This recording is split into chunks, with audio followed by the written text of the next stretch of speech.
Сәлем достар! Бүгінгі тақырыпта адам неге жиі ұмытады, сол туралы талқылайтын боламыз. Алдымен каналға тіркеліп, қоңырауша басып қойыңыз. Бұл сіздерге пайдалы болатын маңызды тақырып. Адамның ұмыту қабілеті табиғат берген ерекше қасиет.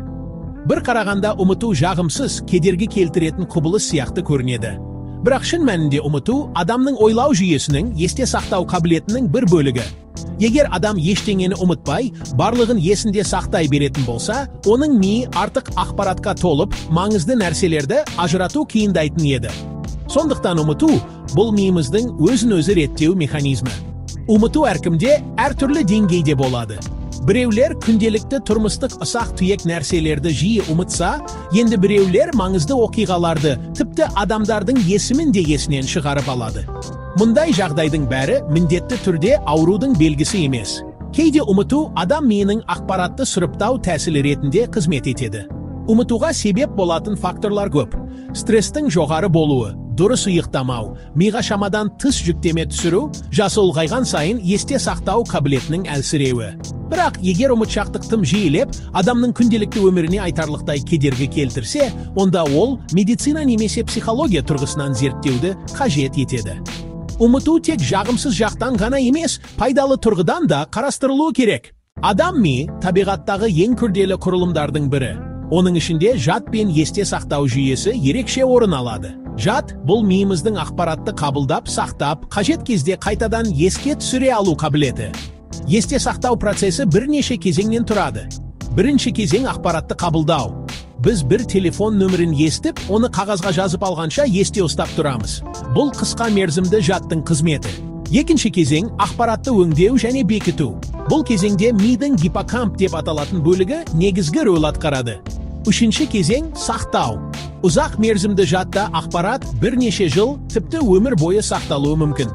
Төртінші кезең қайта еске түсіру. Мұны тілдің ұшында тұру құбылысы дейді.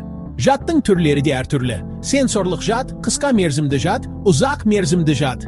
Адам миы компьютерден әлде қайда күрделі. Компьютер деректерді механикалық түрде сақтаса, адам жадында ақпарат сезіммен, тәжірибемен, жеке мағынамен бірге сақталады. Қалыпты ұмытшақтық. Адамның миы ақпаратты сұрыптап, қажетсізін ысырып тастайтын табиғи қасиеті. Бұл түрдегі ұмытшақтық ешқандай ауру белгісі емес. Біз жаңа танысқан адамның атын бірден ұмытып қалуымыз мүмкін. Бұл қалыпты жағдай. Күнделікті шаршау, стрестік жағдайлар да уақытша ұмытшақтыққа әкеледі. Алайда бұл демалғаннан кейін қалыпқа келеді. Патологиялық ұмытшақтықтың белгілері. Маңызды оқиғаларды ұмыту, бір сөзді қайта-қайта сұрау, күнделікті әрекеттерді орындауда қиналу. Мұндай ұмытшақтық көбіне Альцгеймер ауруында, деменцияда, инсульт алған адамдарда, ми жарақатында немесе депрессия кезінде кездеседі. Қалыпты ұмытшақтық уақытша күнделікті өмірге айтарлықтай зиян келтірмейді. Патологиялық ұмытшақтық жүйелі түрде қайталанып, адамның әлеуметтік өміріне үлкен әсер етеді. Егер адам бүгін қай күні екенін шатастырып алса, бұл қалыпты. Бірақ егер ол өз үйін, туыстарының атын ұмытып қалса, бұл патологиялық белгі. Жадтың қалыптасуында ең маңызды аймақтардың бірі гиппокамп. Бұл ми бөлігі жаңа ақпаратты өңдеп, қысқа мерзімді жадтан ұзақ мерзімді жадқа көшіруге жауап береді. Егер гиппокамп зақымданса, адам жаңа ақпаратты есте сақтай алмайды, ал бұрынғы естеліктерінің бір бөлігі сақталады. Ми жасушалары бір-бірімен синапстар арқылы байланысады. Есте сақтау осы синаптикалық байланыстардың күшеюі мен әлсіреуінің нәтижесі. Жүйке жасушалары арасындағы ақпарат алмасу арнайы химиялық заттар, нейротрансмиттерлер арқылы жүреді. Жад тек гиппокампта ғана емес, ми қыртысының әртүрлі бөліктерінде де сақталады. Адам жасы ұлғайған сайын нейрондар саны азаяды және олардың арасындағы байланыстар әлсірейді. Миға оттегі мен қоректік заттар қан арқылы жеткізіледі. Егер қан айналым нашарласа, ми жасушалары жеткілікті қорек алмайды. Ұмыту нейробиологиялық тұрғыдан ми жасушаларының қызметіне, олардың арасындағы байланыстарға байланысты. Күшті стресс кезінде адам миында кортизол деп аталатын гормон көп бөлінеді. Кортизол қысқа мерзімді есте сақтауға теріс әсер етіп, ақпараттың ұзақ мерзімді жадқа ауысуын қиындатады. Мысалы, студент емтихан алдында қатты қобалжығанда үйренгенін ұмытып қалуы мүмкін. Депрессия кезінде адамда мотивация төмендеп, зейін қою қабілеті әлсірейді. Нәтижесінде ақпарат дұрыс қабылданбайды. Кейде адам ауыр, немесе жағымсыз оқиғаларды санадан тыс ұмытып кетеді. Мұны психологияда ығыстыру механизмі деп атайды.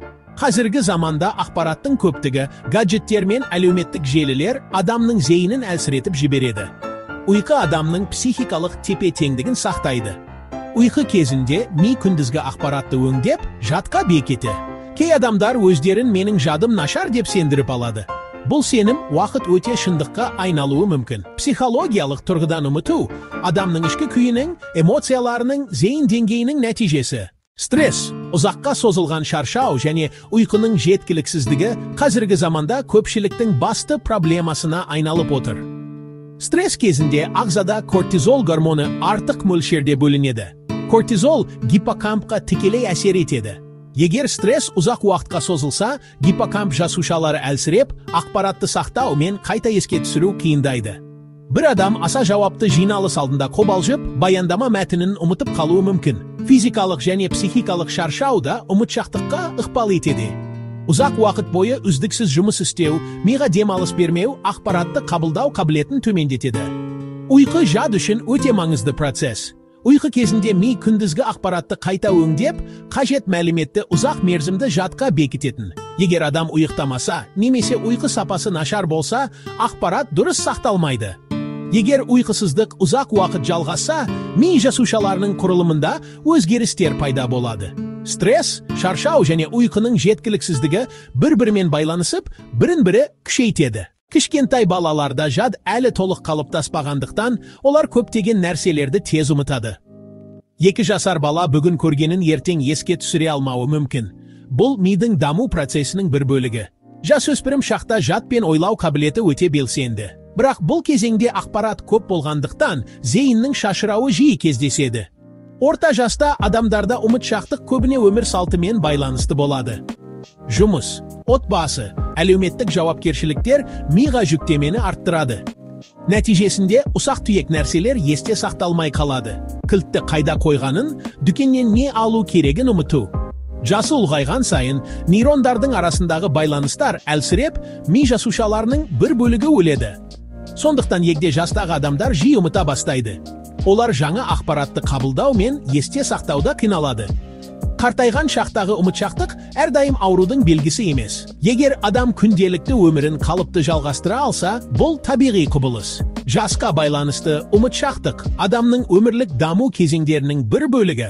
Миға қатты соққы алу, есте сақтау қабілетіне тікелей әсер етеді. Жол апаты, құлау, спорттық жарақат сияқты жағдайларда ми шайқалуы мүмкін. Мұны медицинада амнезия деп атайды. Ол 2 түрлі болады. Антероградтық амнезия, жаңа ақпаратты есте сақтай алмау, ретроградтық амнезия, бұрынғы оқиғаларды ұмытып қалу. Инсульт кезінде ми жасушалары қан жетіспеуінен зақымданып, олардың бір бөлігі өледі. Бұл адамның жадын әлсіретіп, кейде маңызды ақпараттарды толық жоғалтуына әкеледі. Кейбір аурулар жадты біртіндеп бұзады. Олардың ең танымалдары Альцгеймер ауруы, Паркинсон ауруы, деменцияның басқа түрлері.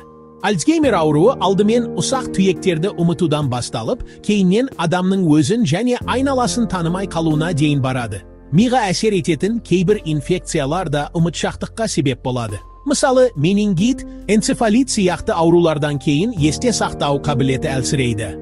Кейбір психикалық дерттер, депрессия, шизофрения, мазасыздық бұзылыстары жадқа кері ықпал етеді. Ұмытшақтық кейде дәрі-дәрмектердің жанама әсерінен де туындайды. Әсіресе тыныштандыратын, ұйықтататын дәрілерді ұзақ қолданғанда жадқа зиян келуі мүмкін. Травмалар мен аурулардан туындайтын ұмытшақтық көбіне медициналық бақылауды қажет етеді. Бүгінгі заманда ұмытшақтықтың негізгі себептерінің бірі біздің өмір салтымыздың қарқыны мен ақпараттың тым көптігі. Адам күніне жүздеген хабарламалар мен жаңа мәліметтер көреді, бірақ олардың көпшілігі есте сақталмайды. Мысалы, әлеуметтік желідегі лентаны ұзақ қарағаннан кейін нақты не көргенімізді еске түсіре алмаймыз. Көп адам жұмыс істеп отырып, бір уақытта телефон тексереді, музыка тыңдайды, хабарламаларға жауап береді. Мұндай жағдайда ми ақпаратты толық қабылдай алмайды. Ғалымдар мұны жалған өнімділік деп атайды. Қазіргі өмір салтына тән тағы бір мәселе ұйқының жетіспеуі. Ұйқы кезінде ми күндізгі ақпаратты өңдеп, маңыздысын жадта бекітеді. Жұмыс, оқу, тұрмыстық мәселелер барлығы адамның жүйкесіне салмақ түсіреді. Уақыт тапшылығы да есте сақтауға мүмкіндік бермейді. Қазіргі заманда адамдар мәтіндерді толық оқымай, тек тақырыптарға қысқаша мазмұнға көз жүгіртеді. Телефон мен компьютер біздің естелігімізді алмастыра бастады. Біз телефон нөмірлерін, мекен-жайларды жаттамаймыз. Қазіргі өмір салты мен ақпарат тасқыны ұмытшақтықты күшейтеді. Мидың жад жүйесін қорғау үшін ақпаратты сүзгіден өткізіп, маңыздысын ғана есте сақтап қалу дағдыларын дамыту керек. Дұрыс ұйқының маңызы ми үшін сапалы 7-8 сағат ұйқының қажеттілігі. Дұрыс тамақтану есте сақтауға пайдалы тағамдар. Жаңғақ, балық, көкөніс, көк шай. Физикалық белсенділік қан айналымды жақсартып, миды оттекпен қамтамасыз ету. Стрессті азайту, медитация, тыныс алу жаттығулары демалыстың пайдасы. Ақпаратты дұрыс өңдеу, бір уақытта бір іске назар аудару, мультитаскингтен бас тарту. Ментальды жаттығулар, кітап оқу, жаңа тіл үйрену, логикалық ойындар. Технологияға тәуелділікті азайту, маңызды ақпаратты өз қолымен жазып жүру. Әлеуметтік қарым-қатынас, адамдармен сөйлесу, пікірталас жасау арқылы ойды дамыту. Күнделікті еске түсіру жаттығулары күннің соңында сол күні болған оқиғаларды ойша қайталау. Медициналық тексерулер, есте сақтау қабілеті күрт нашарласа, дәрігерге көріну қажет. Достар, бүгін біз сіздерге маңызды ақпарат бердік деген ойдамыз. Ұмытшақтық табиғи процесс, бірақ оны басқаруға болады. Дұрыс ұйқы, сапалы тамақтану, физикалық белсенділік, стрессті азайту жадты күшейтеді. Каналға тіркеліп, келесі шығарылымда көрісейік. Денсаулықтарыңыз мықты болсын.